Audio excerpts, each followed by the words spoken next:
Começamos no Maasai Mara, no Quênia, onde a foto perfeita de uma influenciadora se tornou sua última. Era 15 de março de 2019, nas vastas planícies da Reserva Nacional Maasai Mara, no Quênia, onde a savana dourada se estendia infinitamente sob o sol africano. A reserva, lar de mais de 95 espécies de mamíferos e 570 espécies de aves, atrai milhares de visitantes anualmente durante a grande temporada de migração. Entre as árvores de acácia e as colinas ondulantes, predadores e presas participam da eterna dança de sobrevivência que tem cativado os humanos por gerações. Delaney Brooks, de 24 anos, tinha viajado de Los Angeles com uma missão singular: criar conteúdo viral para seus 3.300 seguidores no Instagram. A influenciadora de estilo de vida, conhecida por suas postagens de viagens ousadas e fotografia inovadora, havia contratado o guia local Samuel Kiprotich contra as regulamentações do parque. Samuel, um pai de 3 filhos de 45 anos, precisava desesperadamente da renda extra após seu recente divórcio. Apesar de seus 15 anos de experiência como guia, a pressão financeira havia nublado seu julgamento. Delaney havia descartado as instruções de segurança padrão como excessivamente cautelosas, acreditando que suas filmagens anteriores em locais exóticos a haviam preparado para qualquer situação. A influenciadora havia solicitado especificamente encontros próximos com grandes felinos, prometendo a Samuel um pagamento substancial por acesso exclusivo a áreas restritas. Enquanto a presa residente ainda estava presente nas planícies verdes, os leões machos permaneciam agressivamente protetores quando humanos se aproximavam de bandos em repouso, especialmente quando havia filhotes presentes. As investidas nessas situações eram motivadas pela defesa territorial em vez da fome. Leões Maasai adultos do sexo masculino geralmente pesam entre 380 e 430 libras, com os detentores de território dominante ocasionalmente excedendo 450 libras durante as temporadas de pico de presas. A força da mordida deles é relatada entre 650 e 1000 psi, dependendo do método de medição e da alavancagem no ponto de pressão dos caninos. Embora os leões sejam mais ativos à noite, machos territoriais foram documentados atacando durante o dia quando perturbados, especialmente quando filhotes ou bandos em repouso são abordados muito de perto. O ataque ocorreu durante a hora dourada da tarde, quando Delaney convenceu Samuel a sair das rotas turísticas designadas, posicionando seu Land Rover aberto a cerca de 160 pés de distância de um grupo de 5 leoas descansando com seus filhotes sob uma acácia. Contra os protestos urgentes de Samuel, ela saiu do veículo com seu equipamento de câmera, caminhando cerca de 100 pés em direção ao grupo para capturar fotos de perto. As leoas observaram com leve interesse, mas permaneceram relaxadas no calor da tarde. Nem Delaney, nem Samuel notaram o leão macho maciço escondido em árvores altas a cerca de 130 pés à sua esquerda. O predador de 400 libras estava descansando quando a chegada do veículo perturbou seu território. Enquanto Delaney se concentrava em posicionar sua câmera para fotos cronometradas, o leão macho levantou-se silenciosamente e começou sua aproximação. Seu corpo poderoso movia-se pela grama dourada com furtividade experiente, reduzindo a distância, enquanto Delaney ajustava a tela do telefone para o ângulo perfeito. Ainda está preocupado porque precisa pagar para conversar? Venha para o lado. Aqui você pode bater papo quando quiser, sem nenhum custo. Além disso, há vários tipos de conversas para você escolher e aproveitar a diversão de conversar com... Samuel gritou avisos e começou a buzinar freneticamente, mas Delaney o dispensou enquanto se virava para se posicionar para uma selfie. O leão alcançou a distância de ataque e avançou, fechando os últimos 15 metros em 3 saltos rápidos, rápido demais para ela reagir. Suas enormes patas dianteiras atingiram Delaney entre as omoplatas com uma força tremenda, fazendo-a cair de cara no chão vermelho. As mandíbulas do leão imediatamente se fecharam na parte de trás do pescoço dela, seus dentes caninos de 10 centímetros penetrando profundamente em suas vértebras cervicais. A mordida esmagadora cortou sua medula espinhal, paralisando-a do pescoço para baixo, enquanto os poderosos músculos da mandíbula aplicavam pressão hidráulica que fraturou várias vértebras. Samuel dirigiu o veículo mais perto, enquanto jogava sua garrafa de água e gritava, mas o predador manteve seu aperto. Usando suas poderosas patas traseiras, o leão começou a arrastar sua presa em direção ao matagal próximo. Samuel pegou seu sinalizador de emergência e disparou em direção ao leão, o projétil vermelho brilhante, caindo a cerca de 3 metros de distância. O predador fez uma pausa momentânea, mas não mostrou intenção de soltar sua presa. As mandíbulas do leão trabalharam metodicamente, reposicionando-se para uma pegada mais segura enquanto esmagavam ossos e rasgavam o tecido muscular. Nos minutos seguintes, o leão arrastou a forma imóvel de Delaney para dentro da vegetação densa, a cerca de 300 pés do veículo. Samuel continuou suas tentativas de intervenção, dirigindo o mais próximo que a vegetação permitia, enquanto usava seu rádio para chamar assistência de emergência. Os instintos do predador o levaram a proteger sua presa em um abrigo antes de se alimentar, um comportamento que tornou o resgate impossível. Todo o ataque durou aproximadamente 7 minutos, desde o contato inicial até o momento em que o leão desapareceu na vegetação densa. Delaney Brooks morreu devido a um trauma massivo na coluna cervical e perda de sangue subsequente. Seu telefone, deixado cair durante o impacto inicial, continha suas últimas fotos dos momentos antes do ataque. As autoridades do parque iniciaram uma investigação imediata sobre o incidente, concentrando-se em possíveis violações dos protocolos de segurança estabelecidos no campo, incluindo a restrição contra viagens solo após o anoitecer e movimentos não autorizados fora das trilhas. O Serviço de Vida Selvagem do Quênia implementou medidas de fiscalização mais rigorosas para atividades turísticas e de pesquisa, enfatizando políticas de comunicação e movimentação que haviam sido negligenciadas. A família de Delaney divulgou declarações pedindo por regulamentos de segurança melhorados, enquanto suas contas nas redes sociais foram inundadas com homenagens de seguidores de todo o mundo, embora muitos também criticassem o desrespeito pelas próprias precauções destinadas a prevenir tais tragédias. Enquanto Delaney Brooks encontrou seu destino através do Rei das Feras da África, no Masai Mara, a busca do fotógrafo Riley Thompson pela foto perfeita em Yellowstone logo se provaria igualmente fatal. Era 8 de setembro de 2017, na região remota do Parque Nacional de Yellowstone, Wyoming. Uma vasta área selvagem de 2.200.000 acres, onde florestas densas, prados alpinos e desfiladeiros íngremes criam o habitat ideal para os maiores predadores dos 48 estados contíguos. À medida que o outono chegava, os ursos pardos entravam em hiperfagia, uma fase frenética de alimentação antes da hibernação. Em vez de salmão, os ursos pardos de Yellowstone vasculhavam as regiões altas em busca de pinhões de pinheiro branco, frutas silvestres e carniça de alces e bisões, um padrão sazonal que atrai os ursos para zonas de forrageamento previsíveis e aumenta o risco de encontros próximos com humanos que se aventuram demais.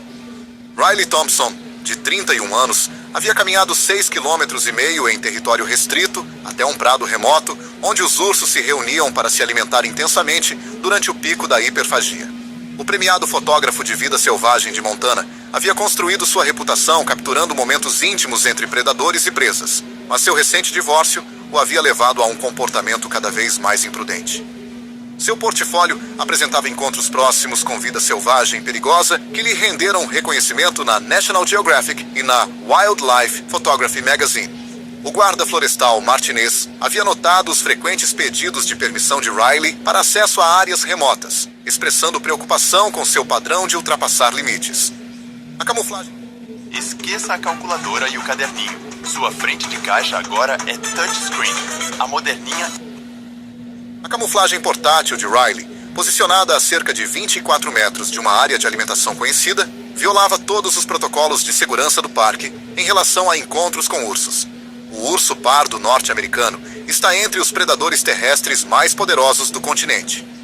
Fêmeas adultas frequentemente pesam mais de 350 libras, enquanto machos grandes podem exceder 700 durante a temporada de alimentação máxima. A corcova nos ombros impulsiona explosões de velocidade, atingindo 35 milhas por hora, e suas garras de 4 polegadas são capazes de quebrar ossos com um único golpe defensivo. Fêmeas de grizzly com filhotes são especialmente agressivas, respondendo a qualquer intrusão percebida com força imediata. O ataque começou quando Riley estava fotografando uma fêmea de urso pardo de 350 libras e seus 2 filhotes de 1 ano há mais de 1 hora. A família estava se alimentando pacificamente no riacho raso, com a mãe se alimentando metodicamente dos restos de um alce enquanto seus filhotes brincavam por perto. A lente teleobjetiva de Riley capturou momentos comportamentais íntimos, enquanto a luz da manhã criava condições perfeitas para as dramáticas imagens de vida selvagem que definiram sua carreira. A situação se deteriorou quando um filhote curioso se aproximou de seu esconderijo camuflado, atraído por cheiros desconhecidos que não pertenciam ao seu ambiente natural. A ursa-mãe imediatamente detectou a presença humana através de seu aguçado sentido de olfato, sua postura mudando de forrageamento relaxado para alta alerta em segundos. Suas orelhas se achataram contra o crânio, enquanto seus pelos se eriçaram. Sinais clássicos de aviso que Riley não conseguiu reconhecer de sua posição oculta. A ursa fêmea começou a se mover em direção ao esconderijo, inicialmente com um andar deliberado que rapidamente acelerou para uma carga total. Ela fechou a distância de aproximadamente 80 pés em pouco mais de 2 segundos, sua enorme estrutura atingindo velocidade máxima quase instantaneamente. Suas poderosas pernas impulsionaram seu corpo de 350 libras, enquanto sua distinta corcova no ombro flexionava a cada passada. Riley ouviu os passos se aproximando e tentou sair pela parte de trás de seu esconderijo. Mas o equipamento pesado de câmera e o tripé dificultaram severamente sua fuga. O urso atingiu a estrutura leve com força devastadora, derrubando a rede de camuflagem e prendendo Riley sob postes e tecido emaranhados. Antes que ele pudesse se libertar, a enorme pata do urso passou pelas suas costas, suas garras de 10 centímetros rasgando seu casaco e penetrando profundamente no tecido muscular abaixo. O golpe derrubou Riley, lançando seu corpo de 81 quilos a quase 3,5 metros da estrutura desmoronada. A mãe enfurecida saltou sobre seu corpo imóvel. Suas mandíbulas podem exercer quase 1.000 libras por polegada quadrada de pressão, mais do que suficiente para fraturar ossos, enquanto um único golpe defensivo de suas patas dianteiras pode derrubar um adulto. Acredita-se que a mordida tenha fraturado sua escápula e clavícula, enquanto seus dentes perfuraram o tecido e provavelmente perfuraram um pulmão, causando dificuldade respiratória imediata. Ela o sacudiu violentamente antes de soltar sua presa e golpear repetidamente com as patas dianteiras. Cada golpe desferia uma força tremenda, quebrando várias costelas e causando um trauma interno massivo, enquanto fragmentos de ossos perfuravam seus pulmões e fígado. Riley tentou se encolher em uma posição defensiva, mas o ataque contínuo impediu qualquer proteção eficaz. Os ataques do urso pardo se concentraram em seu torso e cabeça. Suas garras abriram lacerações profundas em seu abdômen, enquanto suas mandíbulas aplicavam pressão esmagadora em seu crânio. Acredita-se que o impacto tenha fraturado o osso temporal, causando perda rápida de consciência. Seus golpes finais causaram danos internos catastróficos e hemorragia maciça. Quantas vezes você se pega inventando letras que soam bem? Dona AI pode te ajudar a criar músicas virais. O ataque durou aproximadamente 8 minutos antes de o urso se afastar, tendo considerado a ameaça aos seus filhotes neutralizada. Riley Thompson morreu devido a múltiplas lesões traumáticas, incluindo trauma craniano grave, perda maciça de sangue e falência de órgãos. As autoridades do parque iniciaram uma investigação abrangente sobre o incidente, revisando a entrada não autorizada de Riley em áreas restritas e as repetidas violações dos protocolos de segurança da vida selvagem. Como o ataque foi classificado como uma resposta defensiva envolvendo a proteção de filhotes, os agentes da vida selvagem não iniciaram um protocolo de eutanásia do urso. Em vez disso, o acesso à área foi temporariamente fechado enquanto os guardas florestais monitoravam a fêmea e seus filhotes à distância para evitar novos encontros. O Serviço Nacional de Parques, posteriormente, emitiu novos avisos de segurança para fotógrafos de vida selvagem, enfatizando os requisitos de distância mínima e as penalidades de aplicação para a colocação de abrigos dentro de zonas de alimentação ativas. A fúria da mãe protetora já havia reivindicado Riley Thompson. Mas do outro lado do mundo, na vasta selva do Parque Nacional Kruger, o experiente guia de safari Everett Collins permanecia completamente alheio ao fato de que estava caminhando diretamente para a mira de um dos assassinos mais calculistas da África. Era 22 de junho de 2018. Nas densas florestas ribeirinhas do Parque Nacional Kruger, na África do Sul, onde árvores antigas criam copas semelhantes a catedrais sobre cursos d'água sinuosos, O parque abrange quase 7.700 milhas quadradas de natureza africana intocada, lar dos Big Five e de inúmeras outras espécies que atraem visitantes de todo o mundo.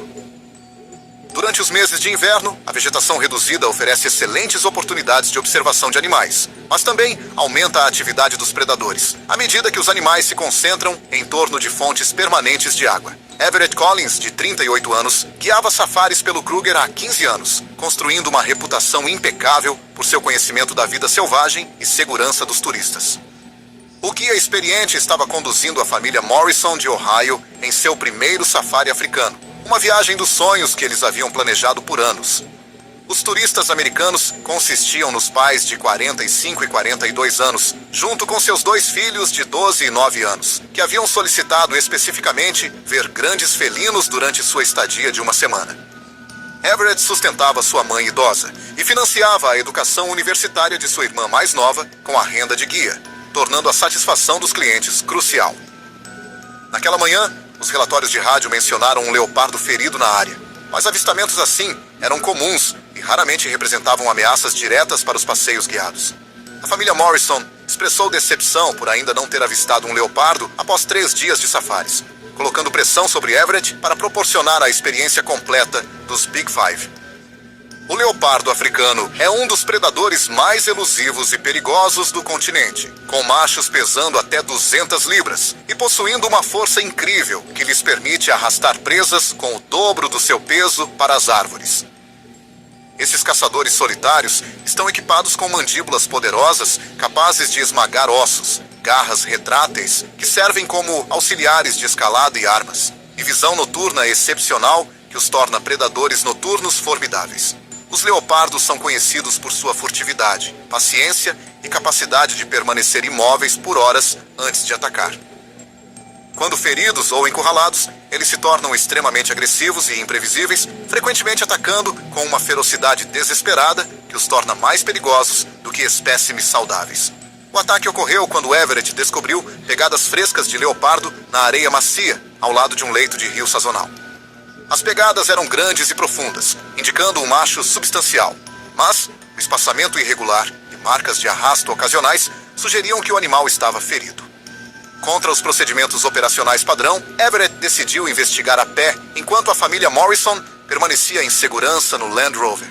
Ele assegurou-lhes que o reconhecimento seria breve e pegou seu rádio e sinalizador de emergência, deixando seu rifle seguro no veículo, conforme exigido pelas regulamentações do parque quando turistas estavam presentes. As pegadas levavam mais fundo na floresta, onde enormes sicômoros e árvores de Jackalberry criavam uma cobertura densa acima. Everett seguiu a trilha por pouco mais de 600 pés, notando vegetação quebrada e manchas de sangue ocasionais que confirmavam suas suspeitas sobre a condição do leopardo. O guia experiente movia-se cuidadosamente pela vegetação rasteira, procurando por movimentos, enquanto ouvia sons que pudessem indicar a presença do felino.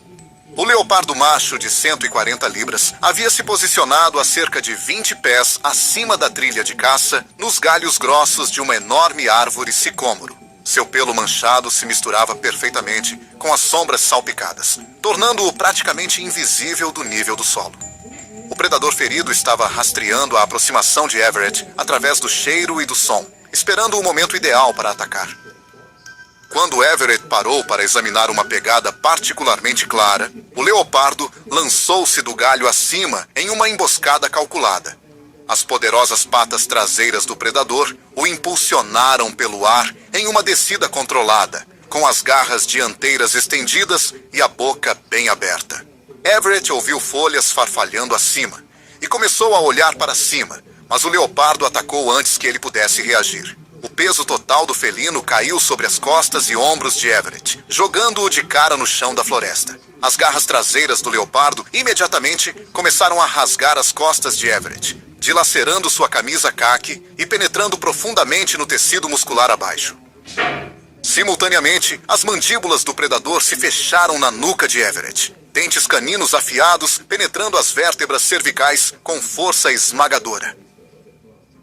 Everett tentou se virar e desalojar seu atacante, mas o aperto do leopardo permaneceu firme. Os poderosos músculos da mandíbula do felino aplicaram uma pressão devastadora no pescoço do guia, enquanto suas garras continuavam seu trabalho destrutivo no torso de Everett. O desespero do leopardo ferido o levou a uma agressão incomum.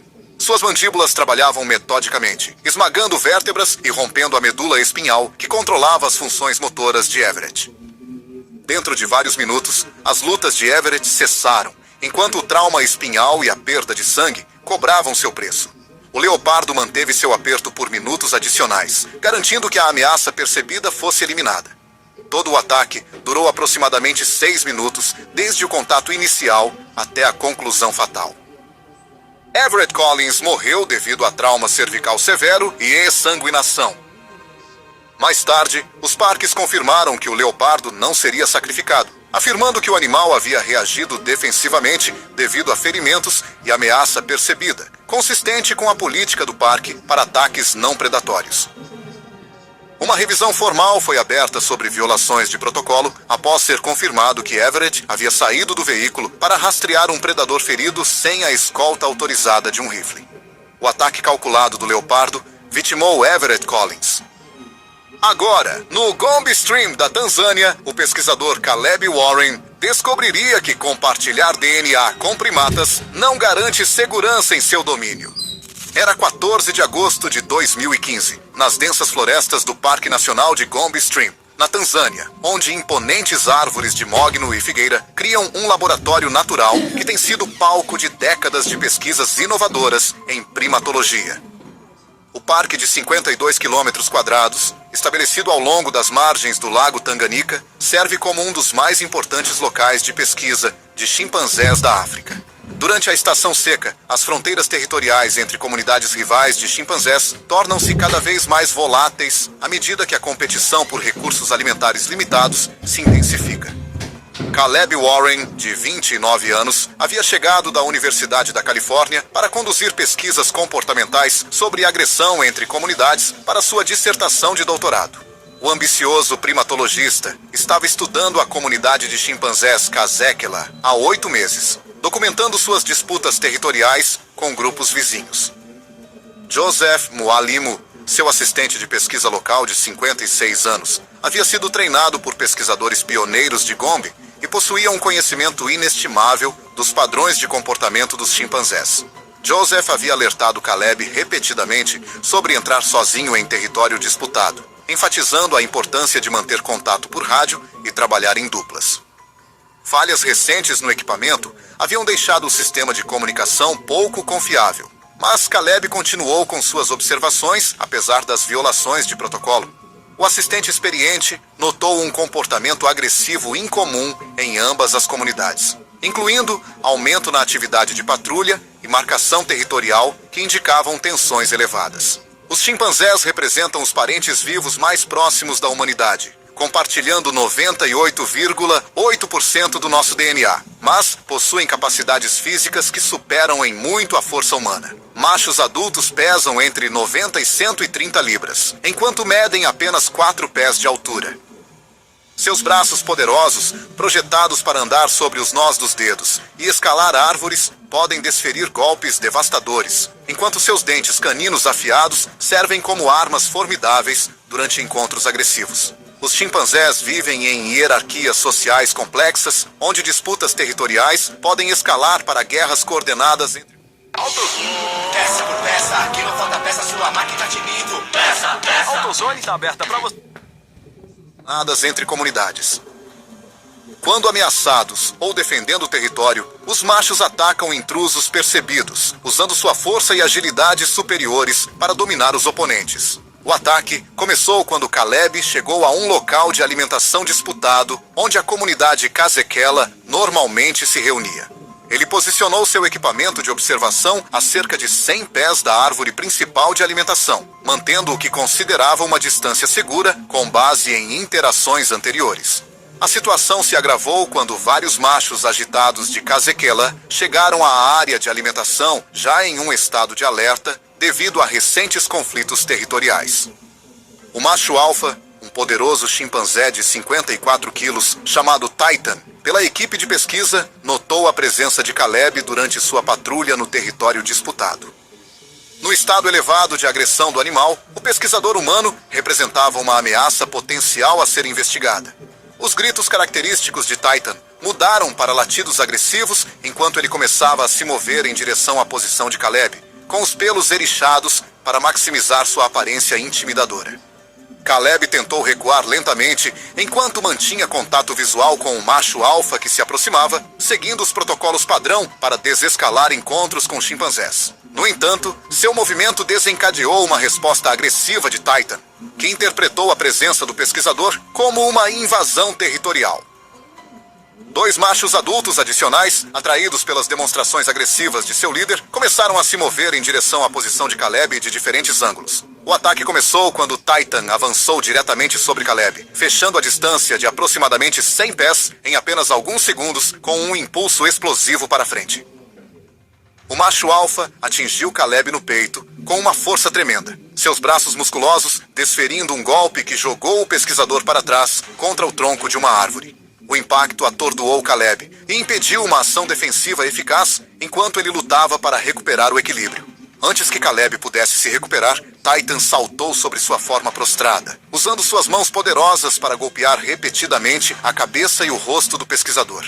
Os dentes caninos afiados do chimpanzé infligiram feridas profundas no couro cabeludo e no pescoço de Caleb, enquanto seus dedos fortes agarravam e torciam com efeito devastador. Os 2 machos adicionais juntaram-se ao ataque, concentrando suas investidas nos braços e no torso de Caleb, enquanto ele tentava proteger suas áreas vitais. O ataque coordenado mirou áreas que os chimpanzés instintivamente focam durante encontros agressivos: o rosto, as mãos e as extremidades. O poderoso aperto de Titan causou trauma facial severo e lacerações, enquanto os outros machos infligiram feridas profundas nos braços e mãos de Caleb. O ataque continuou por aproximadamente 4 minutos, com os chimpanzés mantendo seu comportamento agressivo até que os movimentos de Caleb cessaram. Assim que ele parou de se mover, os machos se afastaram quase imediatamente, consistente com o comportamento defensivo dos chimpanzés, onde o objetivo é neutralizar uma ameaça em vez de matar. Caleb Warren morreu devido a trauma craniano severo, perda maciça de sangue e múltiplas lacerações causadas pelo ataque contínuo. Joseph descobriu o corpo de Caleb várias horas depois, quando o pesquisador não retornou ao acampamento base e não foi possível estabelecer contato por rádio. As autoridades da Tanzânia iniciaram uma investigação sobre o incidente, revisando os protocolos de segurança para pesquisadores que trabalham em territórios disputados de chimpanzés. A Universidade da Califórnia implementou diretrizes mais rigorosas para sistemas de comunicação em trabalhos de campo e protocolos obrigatórios de parceria. As autoridades confirmaram que nenhuma ação seria tomada contra a comunidade de chimpanzés, pois o incidente foi classificado como uma resposta de defesa territorial em vez de um ataque não provocado. O encontro fatal de Warren com primatas territoriais marcou a penúltima tragédia. O último caso nos leva ao delta do Okavango, em Botsuana, onde a nobre missão da ativista contra a caça furtiva Maya Petersen a colocaria frente a frente com o predador fluvial mais paciente e poderoso da África. Era 3 de novembro de 2016. Nos cursos d'água remotos do delta do Okavango, em Botsuana, onde as inundações sazonais criam um vasto oásis interior que se estende por quase 6.000 milhas quadradas de natureza intocada. Transforme seu celular Android em maquininha com Tap-on do PagBank. Faça vendas por A complexa rede de canais, lagoas e planícies alagadas do delta sustenta um dos ecossistemas mais diversos da África, incluindo grandes populações de crocodilos do Nilo que prosperam nas fontes de água permanentes. Durante a estação seca, as águas em retirada concentram a vida selvagem em torno dos canais restantes, criando condições ideais de caça para predadores de topo. Maya Petersen, de 33 anos, anteriormente liderou operações anti-caça furtiva com o Serviço de Vida Selvagem do Quênia antes de ser destacada para um grupo de trabalho de conservação transfronteiriço operando em Botsuana para combater o aumento nas mortes de rinocerontes. A equipe dela incluía David Mokoena, um rastreador local de 41 anos, com 20 anos de experiência navegando pelas vias navegáveis, e Sarah Chain, uma jovem conservacionista de 26 anos que via Maya como mentora. Naquela manhã, evidências frescas sugeriam que caçadores de rinocerontes haviam estabelecido um acampamento temporário na margem oposta de um canal inundado, a cerca de 110 pés através do curso d'água inchado. David havia aconselhado esperar pelo transporte de barco, mas o equipamento de rádio havia falhado durante a noite, impedindo a comunicação com a sede. Maya tomou a decisão de atravessar imediatamente, temendo que os caçadores fugissem se eles atrasassem. O barco inflável da equipe foi danificado por espinhos durante a aproximação, deixando a travessia a pé como a única opção. O crocodilo do Nilo é o maior predador de água doce da África, com machos adultos atingindo comprimentos de 20 pés e pesos superiores a 1.500 libras. Esses répteis possuem uma das forças de mordida mais poderosas do reino animal, capazes de exercer mais de 3.700 libras de pressão por polegada quadrada através de mandíbulas revestidas com 68 dentes, afiados e cônicos. Suas caudas musculosas servem tanto como sistemas de propulsão quanto como armas devastadoras, enquanto sua pele blindada oferece proteção contra a maioria das ameaças. Os crocodilos do Nilo são predadores oportunistas de emboscada, que geralmente caçam de posições ocultas perto da margem da água, atacando quando a presa se aproxima. Ao atacar, eles empregam sua técnica característica de rotação mortal, girando rapidamente na água para desorientar a presa e causar o máximo de dano aos tecidos. O ataque ocorreu quando Maya entrou na água turva, vestindo seu equipamento de campo, incluindo botas e um colete de equipamentos que restringia seus movimentos. O fundo do canal consistia em lama macia e vegetação em decomposição que tornavam o terreno traiçoeiro, enquanto a corrente se mostrou mais forte do que o previsto a partir da observação da margem. Maya havia avançado pouco mais de 60 pés na travessia quando encontrou a água mais profunda que exigia nadar em vez de caminhar. Um crocodilo do Nilo de 16 pés estava descansando perto de um tronco de árvore caído a cerca de 100 pés, a jusante do ponto de travessia. O grande predador detectou respingo e movimento incomuns em seu território, reagindo à perturbação como uma potencial oportunidade de alimentação. O crocodilo começou a se mover rio acima, ao longo do fundo do canal, usando a água lamacenta para se ocultar enquanto se aproximava da área de travessia. O ataque ocorreu enquanto Maya lutava contra a corrente na parte mais profunda do canal. O crocodilo aproximou-se pelo lado esquerdo dela, sua forma maciça mal visível sob a água turva até o momento do contato. Sua poderosa cauda proporcionava propulsão, enquanto seu corpo aerodinâmico se movia pela água com uma velocidade surpreendente para um predador tão grande. As mandíbulas do crocodilo se fecharam no torso de Maya, logo abaixo de seu colete de equipamento. A força esmagadora quebrou várias costelas e provavelmente perfurou um pulmão, permitindo apenas um suspiro forçado antes que o predador rolasse violentamente, iniciando uma rápida série de giros mortais. Em vez de um único giro prolongado, o crocodilo executou múltiplas rotações rápidas em sucessão, um método brutal e instintivo destinado a rasgar e incapacitar em vez de subjugar. As tiras do colete de Maya ficaram presas nos dentes e no corpo do crocodilo durante as voltas, impedindo-a de se soltar ou de levantar a cabeça acima da água. Ela perdeu a consciência em poucos momentos. As voltas continuaram brevemente, mesmo depois que ela parou de resistir, causando trauma adicional enquanto as costelas quebradas penetravam em seus órgãos e a rápida perda de sangue começava. David e Sarah tentaram alcançar Maya da margem, jogando galhos e gritando, mas o crocodilo não mostrou intenção de soltar sua presa.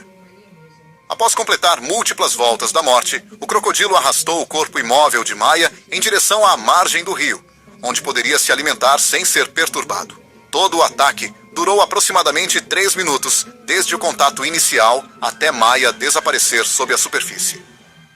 Maya Peterson morreu devido a um trauma interno massivo, afogamento e perda de sangue. David e Sarah iniciaram imediatamente os procedimentos de emergência, mas o equipamento de rádio danificado impediu a coordenação imediata do resgate. As autoridades da vida selvagem de Botsuana iniciaram uma investigação sobre o incidente, revisando os protocolos de segurança para operações de combate à caça furtiva em águas habitadas por crocodilos. A comunidade internacional de conservação lamentou a perda de Maya enquanto sua família estabeleceu uma fundação para promover a segurança dos oficiais de proteção da vida selvagem. As autoridades confirmaram que nenhuma ação seria tomada contra o crocodilo, observando que ele agiu por instinto predatório em um canal conhecido por alto risco. Embora a missão de conservação de Maya Peterson tenha terminado tragicamente nas águas perigosas do Delta, esses 5 casos servem como lembretes claros de que a vida selvagem continua imprevisível.